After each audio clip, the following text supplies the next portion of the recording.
First ಆ ಪಾಠ ನೋಡಿ ಏನಂತ ನೋಡೋಣ. ಮನೆಗೆ ಒಂದು ಶೌಚಾಲಯ ಇರಬೇಕು. ಸರ್ಕಾರದ ಶೌಚಾಲಯ ಯೋಜನೆ ತಂದಿದೆ ನೋಡಿ. ಪ್ರತಿಯೊಂದು ಮನೆಗೆ ನಾವು ಈಗ ಆಲ್ಮೋಸ್ಟ್ ನಾವು ಸಣ್ಣದ ಏನು ಮಾಡ್ತಾರೆ, ಎಲ್ಲ ರಸ್ತೆ ಒಳಗೆ ಹೋಗ್ತೈತೆ. ಆದ್ರೆ ಈಗ ಆಲ್ಮೋಸ್ಟ್ 90% ಏನಾಗೈತಿ ಶೌಚಾಲಯಗಳನ್ನ ಬರ್ತಾರೆ. ಕೆಲವು ಜನ ಏನು ಮಾಡ್ತಾರೆ, ಹೊರಗಡೆ ಹೋಗ್ತಾರೆ.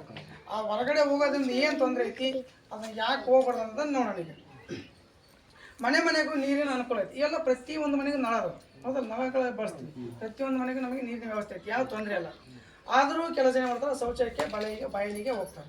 ಅಷ್ಟೆಲ್ಲ ಸವಲತ್ತು ಇದ್ರು ಕೂಡ ನಾವೇನು ಮಾಡ್ತೀವಿ, ಚಮ್ ತಗೊಂಡು ಹೊರಗಡೆ ಹೋಗ್ತಾರೆ. ಹೊಲ ಗದ್ದೆಗಳಲ್ಲಿ ಶೌಚ ಮಾಡ್ತಾರೆ, ಹೊಲದಾಗ ಹೋಗ್ತಾರೆ, ರಸ್ತೆ ಬದಿಯಲ್ಲಿ ಕೊಂಡಿರ್ತಾರೆ. ಒಟ್ಟು ಎಲ್ಲಿ ಬೇಕು ತಮ್ಗೆ ಎಲ್ಲಿ ಅನುಕೂಲ ಆಗ್ತದೆ, ಗಿಡದ ಮರೆಯಲ್ಲಿ ಒಟ್ಟು ಕಣದ ಸಾಲಲ್ಲಿ ಕೊಂಡಿರ್ತಾರೆ. ಅದೇನಾಗ್ತೈತಿ, ಗಿಡ ಗಂಟೆಗಳ ಮಧ್ಯೆ ದಾರಿಯ ಬದಿಯೂ ಕೂಡ ಶೌಚಾಲಯವನ್ನ ಮಾಡ್ತಾರೆ. ಇದರಿಂದ ಮನಸ್ಸಿಗೆ ಮುಜುಗರ. ನಾ ಹೇಳಿದ್ನಲ್ಲ ಆಗಲೇ, ಈಗ ಹೆಣ್ಮಕ್ಳು ಹೋದಾಗ ಗಂಡು ಮಕ್ಳು ಬರ್ಬೇಕಂದ್ರೆ ಮುಜುಗರ ಅನ್ಸುತ್ತೆ, ಗಂಡು ಮಕ್ಳು ಇದ್ದಾಗ ಹೆಣ್ಮಕ್ಳು ಹೋಗ್ಬೇಕಂದ್ರೆ ಮುಜುಗರ ಅನ್ಸುತ್ತೆ. ಇದು ಯಾರಿಗಾದ್ರೂ ಮುಜುಗರನೇ. ಅದಕ್ಕೋಸ್ಕರ ಏನ್ ಮಾಡ್ತಾನ, ಹಿಂಸೆ. ಪ್ರತಿ ಸರಿ ಏನ್ ಮಾಡೋದು, ಸುಮ್ಮನೆ ಹೋಗ್ತಿರ್ತಾರೆ. ಅವ್ರು ಬಂದಾಗೆ ತಗೊಳ್ಳೋದು, ಇವ್ರು ಬಂದಾಗೆ ತಗೊಳ್ಳೋದು. ಹಿಂದಿನ ಸರಿ ಒಂದು ಬಂದಿತ್ತು ಪಂಚಾಯತಿ ವತಿಯಿಂದ ಏನ್ ಮಾಡಿದ್ರು, ಎಲ್ಲಿ ಯಾರು ಕುಂದಿರ್ತಾರೆ ಏನ್ ಮಾಡ್ತಾರೆ, ಅಲ್ಲಿಗೆ ಬರ್ತಿದ್ರು. ಮುಲಾಸಲವಾಗಿ ಅಲ್ಲಿಗೆ ಬರ್ತದೆ, ಟೀ ಕೂದೋದು ಮಾಡ್ತಿದ್ರು, ಅವಾಗ ಎದ್ದು ಹೋಗ್ಬಿಡ್ತಿದ್ರು. ಆ ಥರ ಸ್ಕೀಮನ್ನು ತಂದಿತ್ತು ಪಂಚಾಯತಿ ವತಿಯಿಂದ. ಬಯಲು ಶೌಚಾಲಯವು ವಲಸು ಆಗ್ಬೋದು ನೋಡ್ರಿ. ನಾವು ಹೊರಗಡೆ ಹೋಗಿ ಶೌಚಾಲಯ ಮಾಡ್ತೀವಲ್ಲ, ಏನಾಗ್ತೈತಿ, ಹೊರಗಡೆ ಶೌಚಾಲಯ ಮಾಡ್ಬೇಕಾದ್ರೆ ಏನಾಗ್ತೈತಿ, ಏನಾಗ್ತೈತಿ, ಆ ಮಳೆಯಲ್ಲಿ ನೆಂದು ಏನಾಗ್ತೈತಿ, ಕರಿಗೆ ಏನಾಗ್ತೈತಿ, ಹೊಳೆ ಹಳ್ಳ ಕೊಳ್ಳಗಳನ್ನ ಸೇರ್ತೈತಿ. ಹೊಳೆ ಹಳ್ಳ ಕೊಳ್ಳಗಳು ಸೇರಿದ ನೀರು ತಗ ನಾವೇ ಮಾಡ್ತೀವಿ, ನಾವು ದನ ಕರುಗಳು ಕುಡಿಸ್ತೀವಿ, ನಾವೇ ಮೈ ಕೊಳ್ತೀವಿ, ನಾವೇ ಮಾಡ್ತೀವಿ. ಅವಾಗ ಏನಾಗ್ತೈತಿ, ಅನೇಕ ರೋಗಗಳು ನಮಗೆ ಹರಡ್ತಕ್ಕೆ ನಾವೇ ದಾರಿ ಮಾಡಿಕೊಟ್ಟಂಗೆ ಆಗ್ತೈತಿ. ನಾವೇ ಹೊಲಸು ಮಾಡಿ ನಾವೇ ಅದ ಕಷ್ಟವನ್ನು ನೋವನ್ನು ನಾವೇ ಅನುಭವಿಸ್ಬೇಕಾಗ್ತೈತಿ. ಅದಕ್ಕೋಸ್ಕರ ಹೇಳ್ತೇನೆ. ಅದ್ರ ಮೇಲೆ ಏನು ಮಾಡ್ತಾವೆ, ನೊಣಗಳು ಕುಂದಿರ್ತಾವೆ. ನಾವು ಹೊರಗಡೆ ಶೌಚಾಲಯ ಮಾಡ್ಬೇಕು, ಏನು ಮಾಡ್ತಾವೆ, ನೊಣಗಳು ಕುಂದಿರ್ತಾವೆ. ಆ ನೊಣಗಳು ಕುಂತು ಏನು ಮಾಡ್ತಾವೆ, ನಾವು ಮಾಡಿರ್ತಕ್ಕಂಥ ಆಹಾರದ ಮೇಲೆ, ಆ ತಟ್ಟೆಗಳ ಮೇಲೆ ಬಂದು ಕುಂದಿರ್ತೈತಿ.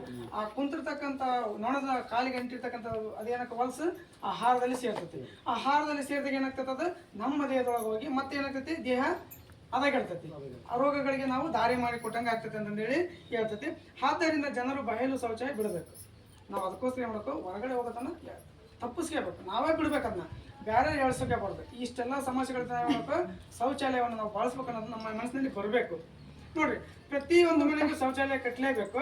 ಮನೆಗೆ ಶೌಚಾಲಯವಾಗಿ ಕಡ್ಡಾಯವಾಗಿ ಇರಲೇಬೇಕು. ಪ್ರತಿಯೊಂದು ಮನೆಗೂ ಶೌಚಾಲಯ ಕಡ್ಡಾಯ. ಯಾಕಂದ್ರೆ ಸ್ವಚ್ಛ ಭಾರತ್ ಅಂತ ಯೋಜನೆ ಜಾರಿಗೆ ಬಂದೈತೆ ನಮ್ಮ ಕೇಂದ್ರ ಸರ್ಕಾರದಿಂದ. ಆ ಸ್ವಚ್ಛ ಭಾರತ ಅಡಿಯಲ್ಲಿ ನಾವು ಮಾಡಬೇಕು, ಶೌಚಾಲಯಗಳನ್ನು ಬಳಸ್ಬೇಕು. ಆಮೇಲೆ ಕಸದ ಗುಂಡಿಗಳನ್ನ ನಾವು ಗುಂಡಿ ಒಳಗೆ ಹೋಗ್ಬೇಕು. ನಾವು ಹೇಳ್ತೀವಿ ಕಸ ಎಲ್ಲಿ ಬೇಕಲ್ಲ ಸದ್ಯ ನಮ್ಮ ಮನೆ ಪಕ್ಕ ಈ ಚರಂಡಿ ಎಷ್ಟು ಸ್ವಚ್ಛ ಐತಿ, ಹೌದಾ? ಇಲ್ಲೇ ಎಷ್ಟು ಸ್ವಚ್ಛ ಐತಿ, ಹೌದಾ? ಅದಕ್ಕೋಸ್ಕರ ನಾವು ಹೇಳ್ಬೇಕು, ಶೌಚಾಲಯ ಬೇಡ. ಫಸ್ಟ್ ನಮ್ಮ ಮೋಣೆ ನೋಡಿ, ನಮ್ಮ ಮನೆ ಪಕ್ಕಕ್ಕೆ ಎಷ್ಟು ಹೊಲಸು ಗಲೀಜ್ ಐತಿ. ಅದೇನಾಗ್ತದೆ, ಅಲ್ಲಿರ್ತಕ್ಕಂಥ ನೊಣಗಳೆಲ್ಲ ಬರ್ತಾವು, ನಮ್ಮ ಅಡಿಗೆ ಮೇಲೆ ಕುಂದಿರ್ತಾವೆ, ನೋಡೋಣ ತಟ್ಟಿ ಮೇಲೆ ಕುಂದಿರ್ತಾವೆ, ಹೌದಲ್ಲ? ಅದು ನಮಗೆ ದಾರಿ, ನಾವೇ ದಾರಿ ಮಾಡಿಕೊಟ್ಟಾಗ, ರೋಗಗಳಿಗೆ ನಾವೇ ದಾರಿ ಮಾಡಿಕೊಟ್ಟಾಗ ಆಗ್ತೈತಿ. 5-6 ಮಾದರಿ ಶೌಚಾಲಯ ಮಾಡ್ಬೋದು, ಅಥವಾ ಸಿಮೆಂಟ್ ನೆಂಡಿಲಾರ ಕಟ್ಬೋದು. ನಾವು ಏನೇ ಮಾಡಿದ್ರೆ ಏನಾಗ್ತೈತಿ, ಸರ್ಕಾರ ನಮಗೆ ಸಹಾಯಧನವನ್ನು ಕೊಡ್ತೈತಿ. 12,000ದಿಂದ ಹಿಡಿದು 25,000ವರೆಗೆ ನಮಗೆ ಸಹಾಯಧನ ಐತಿ. ನಾವು ಅದನ್ನು ಬಳಸ್ಕೋಬೇಕು. ಸರ್ಕಾರದಿಂದ ಬರ್ತಕ್ಕಂಥ ಯೋಜನೆಗಳು ನಾವು ನೋಡೋಕೆ ಬಳಸ್ಕೊಂಡಾಗ ಏನಾಗ್ತೈತಿ, ನಮಗೆ ನಮ್ಮ ಆರೋಗ್ಯದ ಮೇಲೆ ನಮಗೆ ವ್ಯತಿರಿಕ್ತವಾದ ಪರಿಣಾಮಗಳು ಬೀರೋಂಗಿಲ್ಲ. ಉತ್ತಮ ಆರೋಗ್ಯವನ್ನು ಕಳ್ಕೋಬೋದಾಗತ್ತೆ. ಅದಕ್ಕೆ ನಗರಗಳಲ್ಲಿ ಸಂಚಾರಿ ಶೌಚಾಲಯಗಳು ಇನ್ನೂ ನಗರಗಳಾಗ ಸಿಟಿ, ನಮ್ಮ ಹಳ್ಳಿಗಳಾಗ ಮನೆ ಕಟ್ಟಿ ಅಂತೀವಿ, ಓಕೆ. ಆದ ನಗರಗಳಾಗ ಅದಕ್ಕಾಗಿ ಪ್ರತಿಯೊಂದು ಮನೆಗೂ ಒಂದು ಗಾಡಿಗಳು ಬರ್ತವೆ, ಸಂಚಾರಿ ಶೌಚಾಲಯಗಳಂತ ಮಾಡಿಲ್ಲ. ನಾವು ಹೆಂಗೆ ಈಗ ನೀರು ಕೊಡಕ್ಕೆ ಬರ್ತಾರಲ್ಲ, ಆಮೇಲೆ ಲ್ಯಾಟ್ರಿನ್ ಗುಂಡಿ ತುಂಬ್ಕೊಂಡು ಹೋಗಿ ಬರ್ತಾರಲ್ಲ, ಹಂಗೆ ಸಂಚಾರಿ ಶೌಚಾಲಯಗಳು ಕೂಡ ಸಿಟಿ ಒಳಗೆ ಮಾಡ್ಯಾನ. ಹೊರಗಡೆ ಹೋಗಂಗಿಲ್ಲ. ಎಲ್ಲಿ ಆ ಸಂಚಾರಿ ಶೌಚಾಲಯ ಒಂದು ಏರಿಯಾದಾಗ ಬಂದಿರ್ತೈತಿ. ನಾವು ಪ್ರತಿ ಸಲ ಅಲ್ಲಿ ಹೋಗಿ ಮಾಡೋದು, ಶೌಚಾಲಯವನ್ನು ಮಾಡಿ ಸ್ವಚ್ಛವಾಗಿ ನೀರು ಹಾಕಿ ಬರ್ಬೇಕಂತೈತಿ. ಆಯ್ತು, ಇಷ್ಟೆಲ್ಲ ನಾವು ಮಾಡಿ ಬಂದಾಗ ನಾವು ಶೌಚಾಲಯವನ್ನ ಕಟ್ಟಿದೀವಿ, ಓಕೆ. ಪ್ರತಿಯೊಂದು ಮನೆಗೆ ನಾವೇನ್ ಮಾಡಿದ್ವಿ, ಶೌಚಾಲಯವನ್ನ ಕಟ್ಟಿದೀವಿ. ಶೌಚಾಲಯ ಕಟ್ಟಿದ್ಮೇಲೆ ಅದು ಸ್ವಚ್ಛ ಇರ್ಬೇಕಪ್ಪ. ಶೌಚಾಲಯ ನಾವು ಹೋಗಿ ಸುಮ್ಮನೆ ಶೌಚ ಮಾಡಿದ್ವಿ, ಬಂದ್ವಿ, ಶೌಚ ಮಾಡಿದ್ವಿ, ಏನಾಗ್ತದೆ, ಗಲೀಜ್ ಆಗ್ತದೆ. ಸರಿಯಾದ ರೀತಿ ಅದು ಶೌಚಾಲಯ ನಾವು ಸ್ವಚ್ಛವಾಗಿರುವಾಗ ನಾವು ನೋಡ್ಕೋಬೇಕು. ಪ್ರತಿ 2 ದಿವಸಕ್ಕೊಮ್ಮೆ ಮಾಡಬೇಕು, ಶೌಚವನ್ನ ಸ್ವಚ್ಛ ಮಾಡ್ಬೇಕು. ಆ ಸ್ವಚ್ಛ ಮಾಡಿದಾಗ ಏನಾಗ್ತೈತಿ, ಅಲ್ಲಿರ್ತಕ್ಕಂಥ ರೋಗಾಣುಗಳು ಏನಾಗ್ತಾವೆ, ನಾಶ ಆಗ್ತಾವೆ.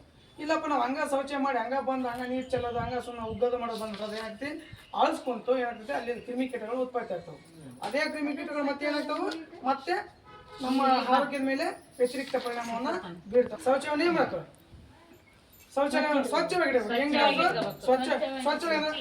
ಶುದ್ಧವಾದ ಕೆಲವೊಂದು ಎಣ್ಣೆಗಳಂತ ಕ್ರಿಮಿಕೀಟಗಳು ಸಾಯ್ತಕ್ಕಂಥ ಎಣ್ಣೆಯನ್ನು ತಾನೇ ಮಾಡಬೇಕು. ಅದಕ್ಕೆ ಹಾಕಿ ಸ್ವಚ್ಛ ಮಾಡಿ ಪ್ರತಿ 2 ದಿವಸಕ್ಕೆ ನಾವು ಸ್ವಚ್ಛ ಮಾಡಬೇಕು.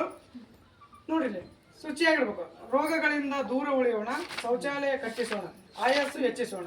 ಬಯಲು ಶೌಚರಹಿತ ಊರು ಶುಚಿಯಾದ ಊರು. ನೋಡ್ರಿ, ನಾವು ಹೊರಗಡೆ ಏನು ಶೌಚ ಮಾಡಿ ಬಂದ್ರೆ ಏನಾಗತ್ತಿ, ಊರು ಹೊಲಸಾಗ್ತೈತಿ.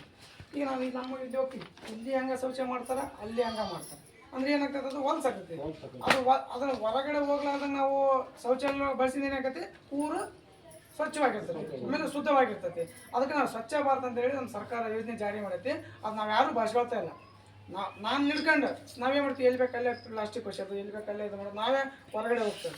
ಅದು ತಪ್ಪು. ಫಸ್ಟು ನಾವು ಕರೆಕ್ಟಾಗಿ ಶೌಚವನ್ನು ಬಳಸ್ಕೊಂಡು ಶೌಚದಲ್ಲಿರ್ತಕ್ಕಂಥ ಕೆಲವೊಂದು ಕ್ರಿಮಿಕೀಟಗಳು ನಾವು ಬಳಸ್ತಕ್ಕಂಥ ಔಷಧಿಗಳನ್ನು ಬಳಸಿ ಅದನ್ನು ಸ್ವಚ್ಛವಾಗಿ ಇಟ್ಕೊಂಡು ಏನಾಗ್ತದೆ, ನಮಗೆ ಆರೋಗ್ಯದ ಮೇಲೆ ಯಾವುದೇ ರೀತಿಯ ತೊಂದರೆಗಳಾಗಲ್ಲ, ಶುದ್ಧ ಆರೋಗ್ಯವನ್ನು ನಾವು ಇಲ್ಲಿ ಪಡೆಯಬಹುದು ಅಂತಂದೇಳಿ ಈ ಶೌಚಾಲಯದ ಬಗ್ಗೆ ನೀವು ಮನವರಿಕೆ ಮಾಡಿಕೊಂಡು ಪ್ರತಿಯೊಬ್ಬರು ಮನೆಯಲ್ಲೇ ಶೌಚಾಲಯವನ್ನು ಬಳಸ್ರಿ.